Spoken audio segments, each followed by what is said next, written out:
Hello students, स्वागत है आप सभी का एक बार फिर से अपने इस YouTube channel star study centre में। तो आज के इस वीडियो में हम लोग देखने वाले हैं UP polytechnic entrance exam group E1 E2 के लिए जनरल साइंस केमिस्ट्री के कुछ मोस्ट इंपॉर्टेंट क्वेश्चंस हैं। ये प्रश्न न सिर्फ महत्वपूर्ण है बल्कि इनके परीक्षा के प्रश्न पत्र में आने की संभावनाएं भी होती हैं। मैंने आपको बताया था कि कुछ क्वेश्चंस बाहर से भी जनरल साइंस से भी आ सकते हैं, तो इसीलिए आज का यह वीडियो लाया जा रहा है। आज मौसम खराब होने की वजह से सुबह की लाइव क्लास नहीं चल पाई है, तो इसलिए ये वीडियो अपलोड फॉर्म में आपको दिया जा रहा है। तो चलिए आज की इस क्लास का जो पहला क्वेश्चन है आप सभी के स्क्रीन पर है। पहला क्वेश्चन देखिएगा, आप सभी लोगों के स्क्रीन पर है। फर्स्ट क्वेश्चन है सामान्य रसायन जनरल केमिस्ट्री, आधुनिक रसायन विज्ञान या आधुनिक रसायन शास्त्र का जनक किसे माना जाता है। ऑप्शन ए है अर्नेस्ट रदरफोर्ड को, ऑप्शन बी है ऑटो हान, ऑप्शन सी है मेंडलीफ को और ऑप्शन नंबर डी है एंटोनी लेवाशिए को। तो इस क्वेश्चन का जो सही आंसर होगा, आप सभी का राइट आंसर सभी को बताना है अर्नेस्ट रदरफोर्ड, ऑटो हान, मेंडलीफ या ऑप्शन नंबर डी। तो आधुनिक रसायन शास्त्र का जनक किसे माना जाता है, तो इस क्वेश्चन का जो सही आंसर होगा आप सभी लोगों का option number D is the right answer, Antoine Lavoisier को। कहीं कहीं ऑप्शन में वर्जिलियस दिया रहता है, एंटोनी लेवाशिए नहीं दिया रहता है, तो वहां सिर्फ पूछता है कि रसायन विज्ञान का जनक कौन कहलाता है। तो इस क्वेश्चन का जो राइट आंसर होगा ऑप्शन नंबर डी।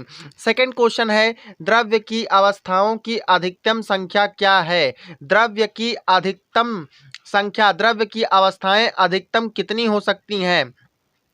3 अवस्था, 4 अवस्था, 5 अवस्था या परिवर्तनीय। तो इस क्वेश्चन का जो राइट आंसर होगा द्रव्य की अधिकतम 5 अवस्थाएं हो सकती हैं। Option number C is the right answer. आते हैं अगले प्रश्न पर। अगला प्रश्न देखिएगा, सामान्यतः द्रव्य की अवस्थाओं के भौतिक वर्गीकरण में डैश अवस्था शामिल नहीं होती है। तो प्रश्न संख्या 3 का राइट आंसर होगा ऑप्शन नंबर ए कोलाइडल यहां पर भरा जाएगा। सामान्यतः द्रव्य की अवस्थाओं के भौतिक वर्गीकरण में कोलाइडल अवस्था शामिल नहीं होती है।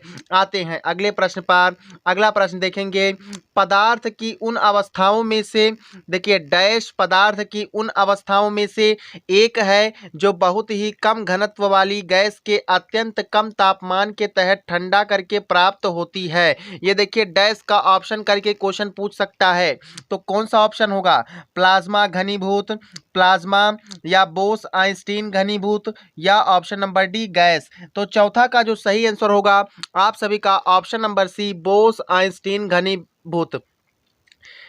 प्रिय विद्यार्थियों, आप सभी को हम ये सभी क्वेश्चन विथ एक्सप्लेनेशन बताते, बट टाइम कम होने के कारण विथ एक्सप्लेनेशन नहीं बता रहे हैं। आपको सिर्फ और सिर्फ इन क्वेश्चंस को याद कर लेना है और एंट्रेंस एग्जाम में पूछा जाता है तो आपको इनके सही आंसर करना है। आते हैं अगले प्रश्न पर।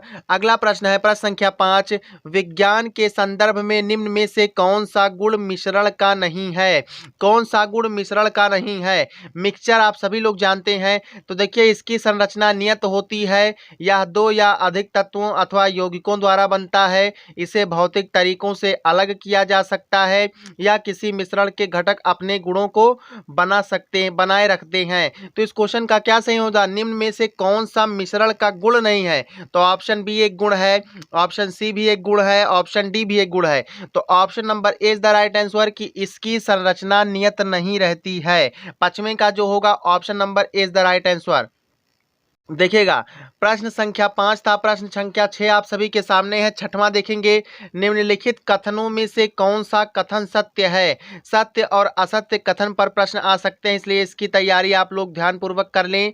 निम्नलिखित कथनों में से कौन सा कथन सत्य है। पानी हाइड्रोजन और ऑक्सीजन का मिश्रण है, पानी नाइट्रोजन और ऑक्सीजन का मिश्रण है, पानी ऑक्सीजन और हाइड्रोजन का एक यौगिक है, जबकि पानी एक मूल तत्व है। क्या होगा, सत्य कथन का चयन करना है। Option number C is the right answer, पानी ऑक्सीजन और हाइड्रोजन का एक यौगिक है। आते हैं नेक्स्ट क्वेश्चन पर। प्रश्न संख्या 7 है, हवा एक डैश है।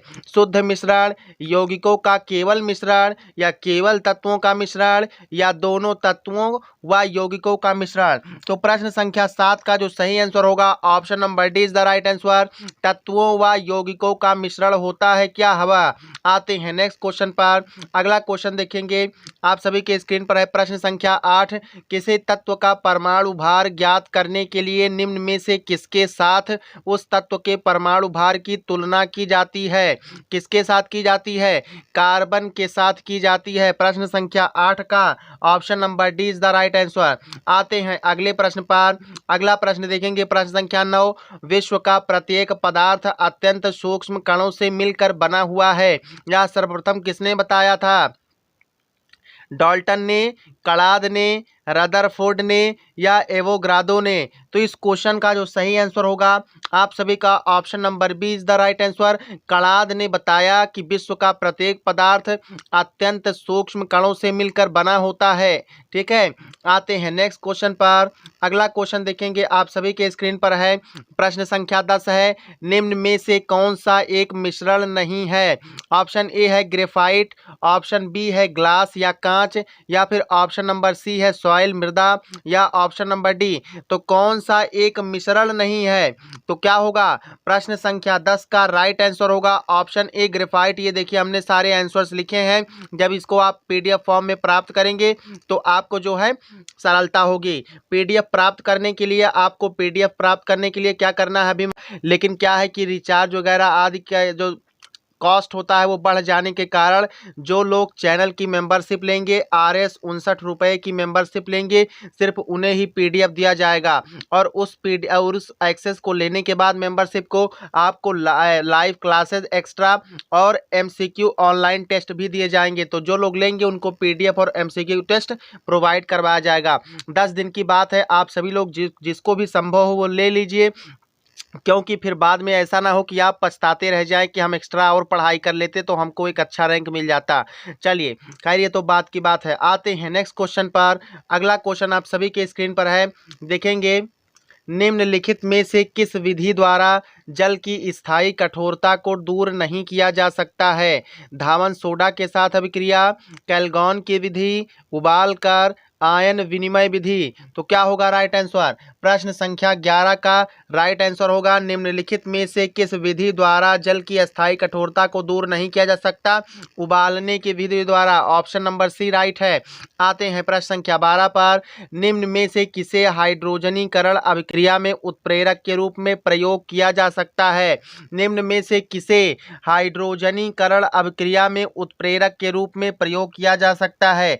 प्रश्न संख्या 12 का जो राइट आंसर होगा आप सभी का ऑप्शन नंबर डी, पैलेडियम को हाइड्रोजनीकरण अभिक्रिया में उत्प्रेरक के रूप में प्रयोग किया जा सकता है।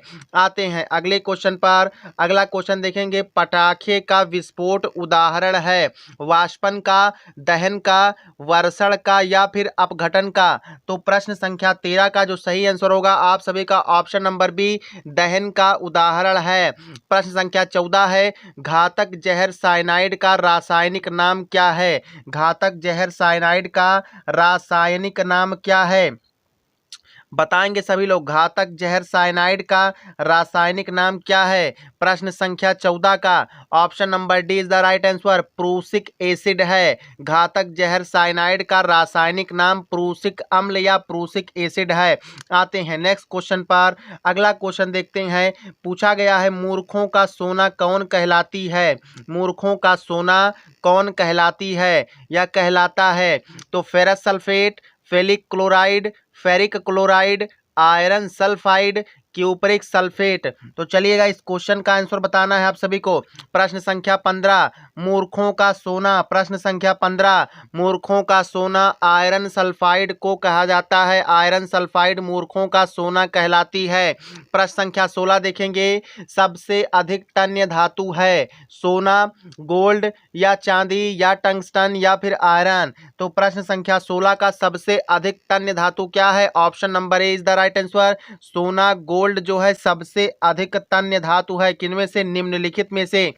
चलिए, अब यहाँ हमने आंसर्स लिखा हुआ है। इन प्रश्नों के उत्तर जब आप पीडीएफ में पाएंगे तो आपको बताया जाएगा, ठीक है। तो जिन लोगों ने अभी तक मेंबरशिप नहीं लिया है, अगर उनको तैयारी करना है, पीडीएफ चाहिए, सोचिए 59 रुपये है ही क्या एक महीने के लिए, ठीक है। तो आप ले सकते हैं, गूगल पे के थ्रू ले सकते हैं, ठीक है। डेबिट क्रेडिट कार्ड स्कैन करके आप पे कर सकते हैं। हमें पे भी नहीं करना है, डायरेक्ट आपको यूट्यूब को ही पे कर देना है। तो चलिए मिलते हैं नेक्स्ट क्लास में। जय हिंद।